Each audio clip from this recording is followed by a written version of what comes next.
Hi guys, जय श्री कृष्ण बधाने welcome to my YouTube channel. तो आज बनाવીએ છીએ આપણે પાલક પનીર। તો પાલક પનીર બનાવવા માટે મેં લીધું છે પહેલા તેલ લઈ લઈશું। એમાં નાખીશું આપણે બટર। તો મેં લાઈક અડધી સ્ટીક લીધી છે આવી રીતના બટરની। તો આવી રીતના બટરનું તેલ બંને મિક્સ કરી લેવાનું। એટલે મેં લાઈક ફ્રોઝન મૂક્યું હતું બટર, એટલે ઓગળતા થોડી વાર લાગશે। તો આવી રીતના ઓઇલ અને બટર બંને વસ્તુ લઈ લેવાનો। તો આપણે મસ્ત એવું રેસ્ટોરન્ટ ટાઈપ બનાવીએ છીએ પાલક પનીર। તો તમે આવી રીતના એક વખત ટ્રાય કરજો, તમને બહુ જ ભાવશે એમ। તો મેં આમાં તેલ બટર બે મિક્સ કરી લીધું। હવે આને ઓગળવા દઈએ થોડી વાર, ઓગળે એટલે પછી બતાવું તમને। તો આપણું મસ્ત એવું ઓગળી ગયું છે, બટર અને તેલ બંને ઓગળી ગયું છે। તો હવે આની અંદર આપણે નાખીશું જીરું। તો જીરું નાખીશું અને તેજ પત્તા નાખીશું। બંને નાખી સરસ એવું મિક્સ કરી દઈશું આપણે। બંને મિક્સ કરી દેવાનું। અને મેં જો હું આ ગ્રેવી બનાવી દીધી છે, તો એની અંદર મેં નાખ્યું છે ટમેટું ને બધું મિક્સ કરીને, અને બધું મિક્સ કર્યું છે। ટમેટું, આદુ, મરચાં, ડુંગળી એ બધું સાથે જ બધું ક્રશ કરી દીધું છે આની અંદર।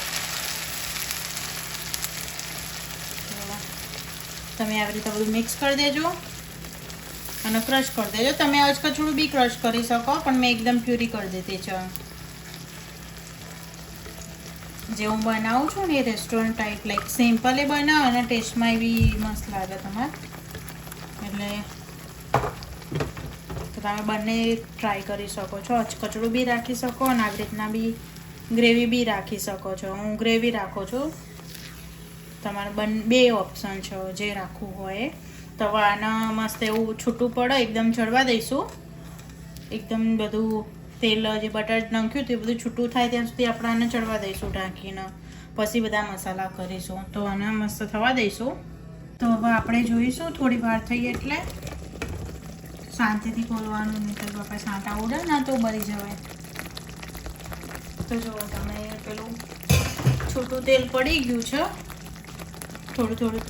તો હવે એની અંદર આપણે મસાલા કરીશું। તો પહેલાં આપણે નાખ્યું છે મીઠું, પછી નાખીશું થોડી હળદર, થોડી જ નાખવાની, બહુ નહીં નાખવાની। પછી એની અંદર નાખીશું ધાણા જીરું, અને આપણે લાલ મરચું આવે, કારણ કે તીખું મરચું નાખ્યું છે તો લાલ મરચું થોડું જ નાખીશું। તમે તમારા હિસાબથી નાખવાનું। જો લીલા મરચાં તીખા ના હોય તો વધારે લાલ મરચું નાખવાનું, અને તીખું હોય તો ઓછું નાખવાનું। તો બધાને મિક્સ કરી દઈશું આપણે, કારણ કે બધું જોડે આપણે ક્રશ કર્યું છે એટલે આને ચડતા વાર લાગશે થોડી, કારણ કે ડુંગળીમાંથી પાણી છૂટે એટલે। તો જો બધા મસાલા મેં આવી રીતના નાખી દીધા છે।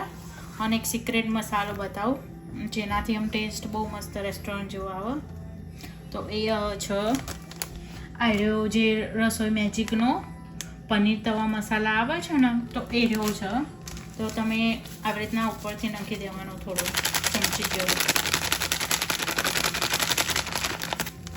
તો આવી રીતના ચમચી જેટલો નાખી દેવાનો, બહુ નહીં નાખવાનો। તો તમારે પંજાબીનો ટેસ્ટ આવી જશે, લાઈક આપણે પાલક પનીર તવા જેવું બનાવીએ એવો ટેસ્ટ આવી જાય। તો તમે આ રહ્યું કોઈ દિવસ ટ્રાય કર્યું છે કે નહીં કહેજો મને। તો હું નાખું છું આવી રીતના, અને હવે આને ચડવા દઈશું।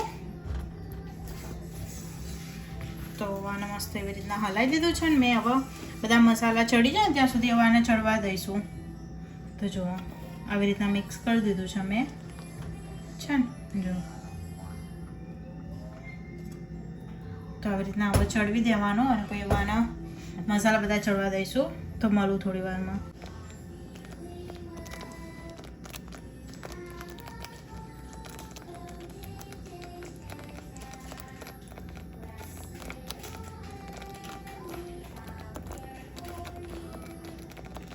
તો હવે આપણે બધા મસાલા નાખ્યા પછી ચેક કરીએ આને।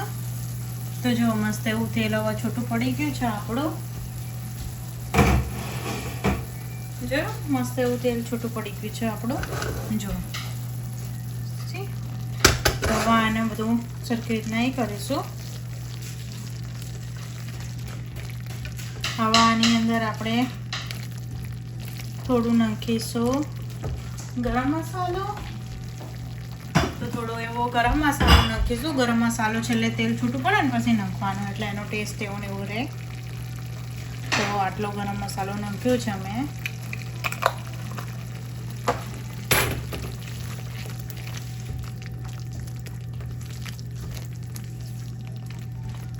જો મસ્ત એવો ગરમ મસાલો નાખ્યો છે. અને બીજું એક વસ્તુ બતાવું, આની અંદર થોડી જશે શુગર. એવરી તમે પંજાબી રેસીપી બનાવો ને એમાં તમારે શુગર થોડી નાખવાની, એનાથી ટેસ્ટ બહુ મસ્ત આવે. તમે ટ્રાય કરજો. થોડો બહુ નહીં નાખવાની કે લાઈક ગળ્યું લાગે એવી નહીં નાખવાની, પણ થોડી નાખવાની. તો એનાથી તમારે મસ્ત ટેસ્ટ આવે પંજાબીનો. તો તમને લોકોને ખબર હતી કે નહીં કે આવી રીતના શુગર નાખી શકાય કે નહીં અંદર પંજાબીમાં આવે કે નહીં. પહેલાં હું નથી નાખતી, પછી મેં એક વખત ટ્રાય કરી જોયું હતું.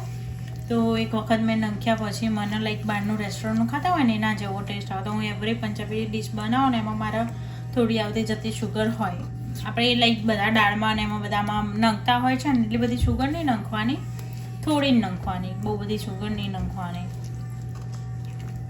તો હવે એને નાખી દીધું છે. હવે આની અંદર આપણે એડ કરીશું જે પાલકને મેં બાફી લીધી હતી, અને પછી મેં રાતે જ બાફી લીધી હતી. રાતે બાફીને પછી સવારમાં પ્યુરી કરી હતી. તો જો મસ્ત એવી ગ્રીન જ રહી છે, કલર બલર કશું ચેન્જ નહીં થયો. અને તમારે તરત બનાવવાનું હોય તો બાફી અને પછી ઠંડા પાણીમાં એનો એ કરી દેવાની, અને એની અંદર જ્યાં ક્રશ કરો ને ત્યારે અંદર થોડો આઈસ નાખી દેવાનો, તો બી એકદમ ગ્રીન રહેશે. પણ મેં તો રાતે ટાઈમ હતો મારા જોડે, એટલે કાલ રાતે જ પાલકને બાફી લીધી હતી અને પછી ફ્રીજમાં મૂકીને સવારે ક્રશ કરી લીધી હતી એને. તો જો હવે એની અંદર પાલક એડ કરી લઈશું આપણે. મસ્ત એવું બધું લઈ લઈશું આની અંદરથી.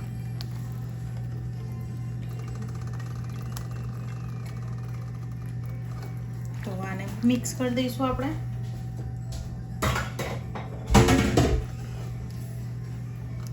બધું મિક્સ કરી દઈશું.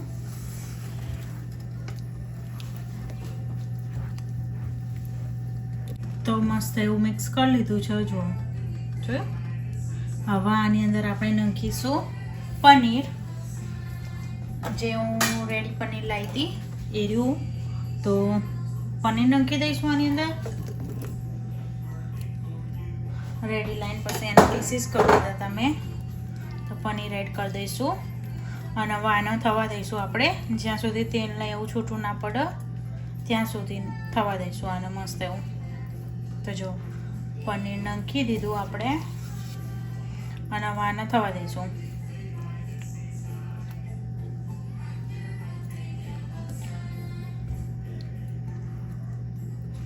તો આને થવા દઈશું થોડી વાર. અને હું એક વસ્તુ નાખવાનું ભૂલી ગઈ હતી કહેવાનું તમને. તો જો કસ્તુરી મેથી લીધી છે મેં. તો આપણે પાલક નાખ્યા પછી પનીર નાખ્યું, પનીર નાખ્યા પછી આપણે કસ્તુરી મેથી થોડી નાખી દેવાની, ક્રશ કરીને નાખવાની આવી રીતના. તો થોડી જ નાખવાની, બહુ નહીં નાખવાની. તો મેં થોડી આવી રીતના મસળી અને નાખી છે આની અંદર. તો મસ્ત એવું નાખી દેવાનું. પછી એના તેલ છૂટે ને ત્યાં સુધી એને ચડવા દેવાનું આપણે. તો મેં કસ્તુરી મેથીને મિક્સ કરી લીધું છે. જો નાખ્યા પછી હવે ત્યાં હલાવી દેવાનું, અને પછી એના થવા દેવાનું. એના મસ્ત એવો ધીમી આંચ ઉપર 5 મિનિટ થવા દેવાનું, મીડિયમ આંચ ઉપર. તો આના 5 મિનિટ જેવું થવા દઈશું આપણે, એટલે બધા મસાલા ને બધું ભરપૂર શેકી જાય, પનીર ચડી જાય આપણું, તો બધું મસ્ત એવું થઈ જાય. તો આપણે 5 મિનિટ જેવું થઈ ગયું છે. હવે આને ચેક કરીએ આપણે કે લાઈક કેટલું થયું છે. જો મસ્ત એવું તેલ છૂટું થઈ ગયું છે ને, એકદમ સરસ એવું મસ્ત. જો મસ્ત એવું તેલ છૂટું બધું થઈ ગયું છે. બરાબર નજીકથી બતાવું તમને. જો મસ્ત એવું તેલ બધું છૂટું થઈ ગયું છે, દેખાતું હોય તો સાઈડમાં છે ને. તો મસ્ત એવું તેલ છૂટું થઈ ગયું છે. તો આવી રીતના તેલ છૂટું થાય ને ત્યાં સુધી એના થવા દેવાનું. મેં 5 મિનિટ જેવું થવા દીધું, તો મસ્ત એવું તેલ છૂટું થઈ ગયું, અને પનીર બી ચડી ગયું છે આપણું.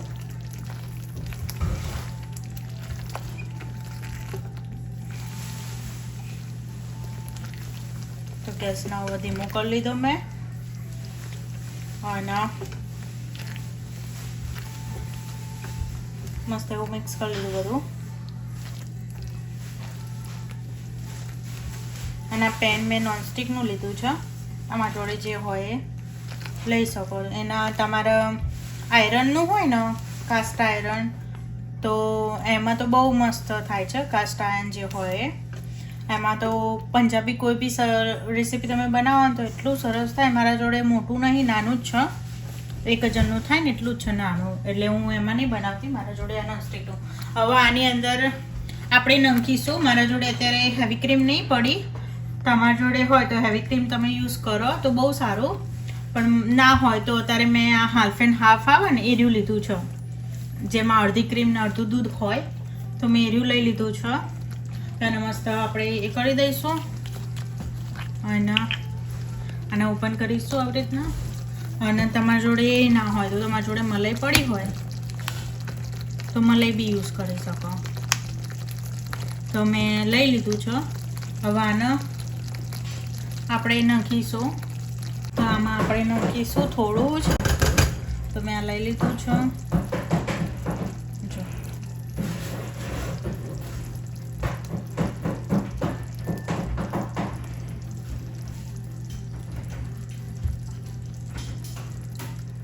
તો આવી રીતના નાખી દેવાનું. તો મેં આ તમારા જોડે હેવી ક્રીમ હોય તો બેસ્ટ છે, તો હેવી ક્રીમ જ યુઝ કરજો. પણ ના હોય તો આર્યું યુઝ કરજો. તો આને મસ્ત મિક્સ કરીશું આપણે.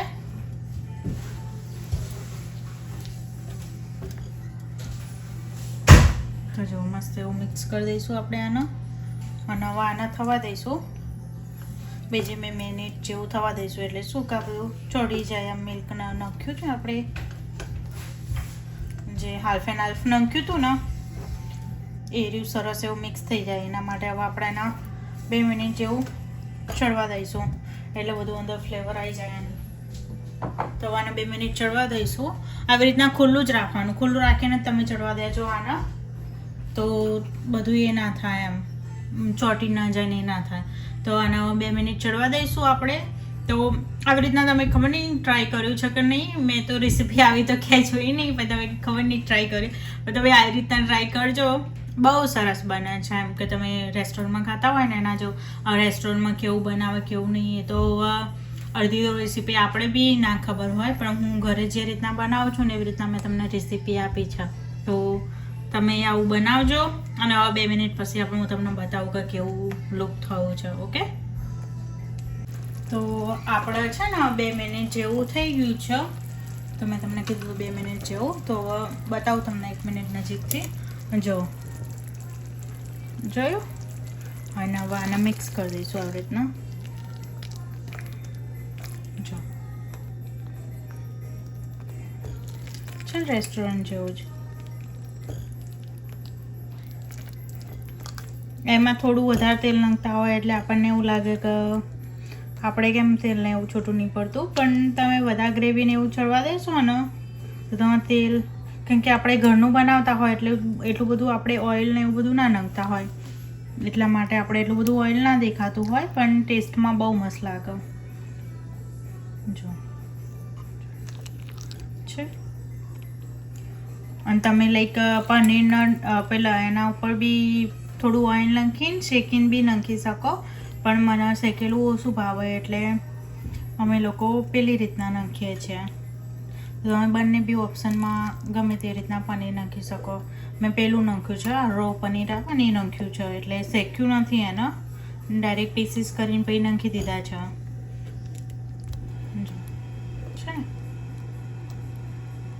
તો તમે ટ્રાય કરજો અને કહેજો કે કેવું બને છે. અને હવે આના જોડે ખાવા માટે આપણે જીરા રાઈસ બતાવું તમને બનાવી. તો જીરા રાઈસનું બતાવું કે કઈ રીતના બનાવું ને કેવી રીતના બનાવું છું જીરા રાઈસ. તો જો આ તો થઈ ગયું. હવે જીરા રાઈસ બનાવીએ આપણે. Let's go. તો જીરા રાઈસ બનાવવા મેં લીધું છે પેન, એમાં કઢાઈ લીધી છે. તો કઢાઈ લીધું છે, એમાં નાખીશું આપણે ઘી. સારું એવું ઘી લઈશું. જો મસ્ત એવું ઘી લઈ લીધું છે આપણે, તો ઘીને થવા દઈશું. ઘીને આપણે થવા દઈશું સરસ એવું.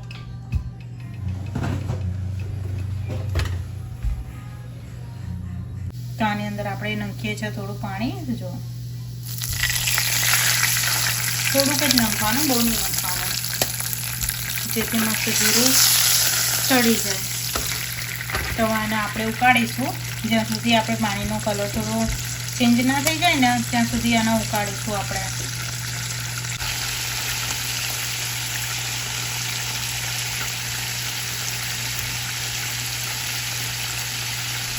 તો મસ્ત એવું પાણી બધું બળી ગયું છે આનું. જો મસ્ત એવું પાણી બધું બળી ગયું છે. તો પાણી બધું બળે ને ત્યાં સુધી આપણે એને ચડવા દેવાનું. અને પછી આની અંદર નાખીશું આપણે, ગેસને ધીમો કરી દઈશું પહેલાં. અને પછી આની અંદર નાખીશું આપણે રાઈસ. જે રાઈસ બનાવ્યા હોય ને તમારા જોડે ઠંડા પડ્યા હોય તો એ ચાલે. મારા જોડે થોડા ઠંડા પડ્યા હતા એટલે હું એ પહેલાં યુઝ કરીશ.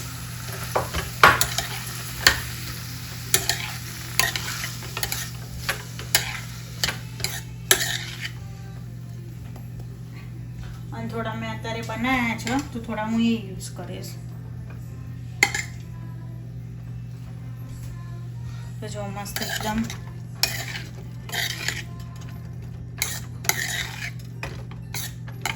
તમારા જોડે જે પડ્યા હોય એ રાઈસ તમારે નવા બી બનાવી શકો અને ઠંડા પડ્યા હોય તો બનાવી શકો. તો મસ્ત એવા મિક્સ કરી દઈશું આપણે. અને હવે આને મસ્ત 1 મિનિટ જેવું સરસ મસ્ત એવું ચડવા દઈશું. આને જો તમે રેસ્ટોરન્ટમાં ખાતા ને એના જેવા જીરા રાઈસ થયા છે ને, એકદમ છોટો છોટો દાણો. થોડુંક ઘી આમાં વધારે જ આવે જીરા રાઈસમાં, એટલે તમે એવું ના કહેતા કે બહુ ઓઇલીવાળા લાગે છે કે એવું બધું. તો જો મસ્ત એવા છે ને એકદમ છોટા છોટા જીરા રાઈસ. તો જીરા રાઈસ થઈ ગયા છે, પાલક પનીર. અને હવે આપણે અમારે તો અહીંયા નાન ફ્રોઝન આવે, અમેરિકામાં નાન ફ્રોઝન આવે એ લાવી દઈએ. અને ઘરે બી બનાવું છું, પણ અત્યારે તો નહીં બનાવતી. પણ હું ઘરે બી નાન બનાવું એ બસ થાય છે. અને અત્યારે તો ફ્રોઝન નાન પડી છે તો એને હું ફ્રોઝનમાંથી ડિફ્રોસ્ટ કરીશ અને પછી એને શેકીને કરીશું. તો પાલક પનીરનું થઈ ગયું છે, જીરા રાઈસ થઈ ગયા છે. જો મસ્ત એવા જીરા રાઈસ થઈ ગયા છે ને એકદમ. તો તમે પાણી થોડું નાખીશું ને એટલે જીરું તમારે મસ્ત ચડી જશે. તો તમારે પેલું કડક કડક જીરું ના લાગે. એટલે તમે થોડું પાણી તો એવરી ટાઈમ બનાવો તો યુઝ કરજો. અને તમે રાઈસ મોરા બનાવ્યા હોય તો થોડું મીઠું, કારણ કે હું બનાવતી વખતે જ મીઠું નાખું છું, એટલે હું જીરા રાઈસમાં મીઠું નહીં એડ કરતી. તો તમે આવી રીતના બનાવજો. અને તમને મારી રેસીપી કેવી લાગી કહેજો. અને તમને મારા વિડીયો ગમતા હોય તો લાઈક, શેર અને સબસ્ક્રાઈબ કરજો. Thank you. જય શ્રી કૃષ્ણ બધાને. બાય.